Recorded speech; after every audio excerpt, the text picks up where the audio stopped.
When was the last time you saw one of these? And you'll probably sit there and say, I never have.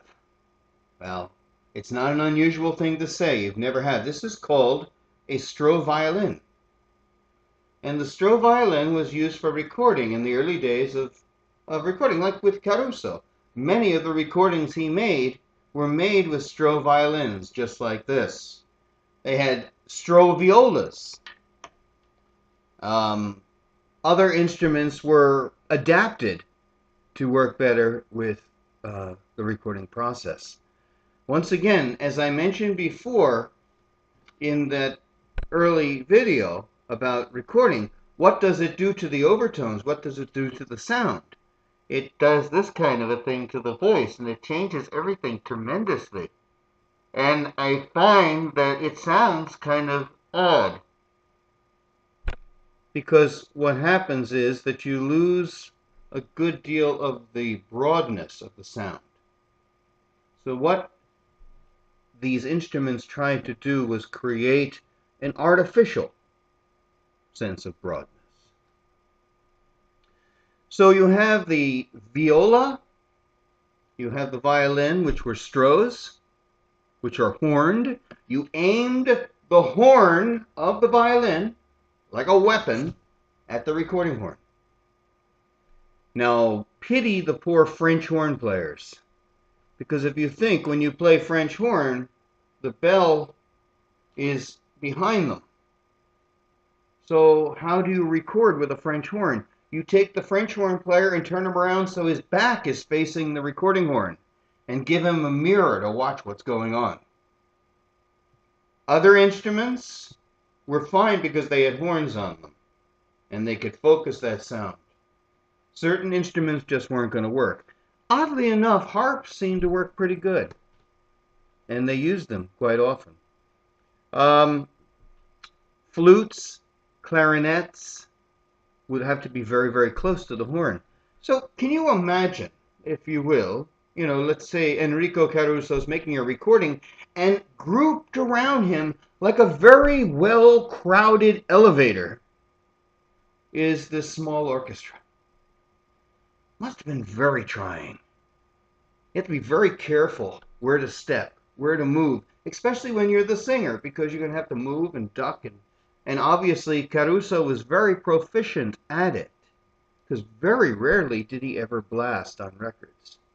He was able to focus the beam of sound a little bit away from the recording horn. I know there is a story about Nellie Melba that she made a recording, and as she stepped back just a little bit, she hit a chair and let out with a very audible damn, which recorded very well. John McCormick did the same thing. And I wouldn't be the least bit surprised if Caruso did as well, but there's no evidence. The sad part is, rejected records were usually destroyed immediately. There are no rejects except for just a handful of any singers. Most times, to protect their reputation, they would destroy any kind of mistake or misstep or misspoken word. And you can imagine being in that studio working for hours and hours and hours on end. Your patience must have been somewhat frayed. And so I would imagine that some interesting words are recorded. Now, there's a lot of stories about Caruso in the recording studio. Some of them are interesting, and one of them I mentioned before is the fact when he was recording with a trumpet player, and they had done like 6 takes, 5 or 6 takes, that Caruso took the stick pin out and handed to the trumpet player and said, "You merit reward." I wasn't sure which one of us would burst first. A lot of times that would happen if you had to repeat this over and over and over again. Oh, the agony of it, you can just imagine. We don't understand any of this anymore because we think that recording is a studio where the singer's in a room by himself. The orchestra could be anywhere. In fact, the orchestra usually records without the singer these days. It's a totally different type of recording. But back in Caruso's day, everything was very close around the very unreceptive recording horn. One other thing to mention about that studio is the fact that sometimes Caruso's voice or another singer's voice was just too strong. Because a lot of times, and we don't talk about this either, is that weather could affect the recording process.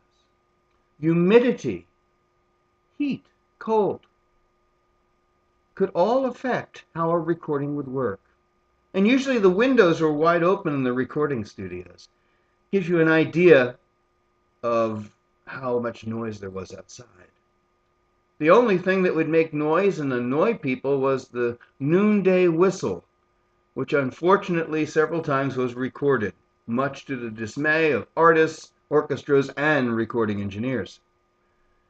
Another thing that's kind of interesting with those studios, as I mentioned, they used polished woods and they focused the sound, trying to make as bright a recording as possible to cover up the fact that they couldn't really record much in the way of overtones.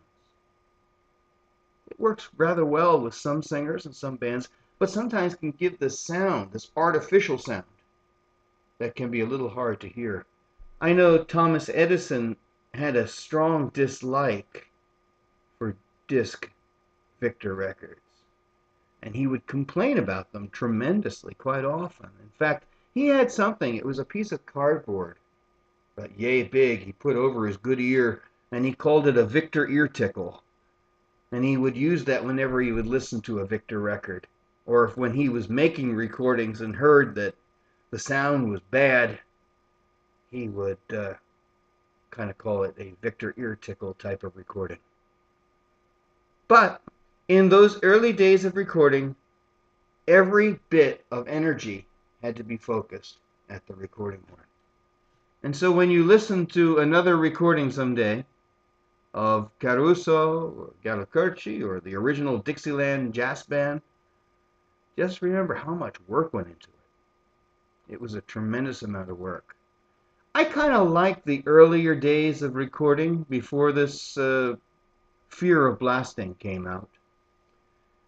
If you get a chance to listen to Caruso's recordings that were recorded in Milan, the Hotel Milan, on the floor above, in the room above where Giuseppe Verdi died, they're wonderful recordings, and equally matched by Caruso's first recordings at Carnegie Hall. In fact, I think that studio, room 826, was one of the finest studios they ever had. The quality of sound that came on those records was great. And it didn't have a lot of the issues that some of the later Victor records would have. And Victor Records went out of their way, the Victor Talking Machine Company, I should say, went out of their way to make sure that they could make a recording without blasting. So much so, as it's been suggested, that they would take cotton and put it in the recording horn sometimes to cut back on the sound. But it would also cut back on the quality as well. But just one of the many ideas that were used in the studio. There's an awful lot more to talk about in these studios and what was done. But I think I'd like to dedicate the next video to stories about Caruso.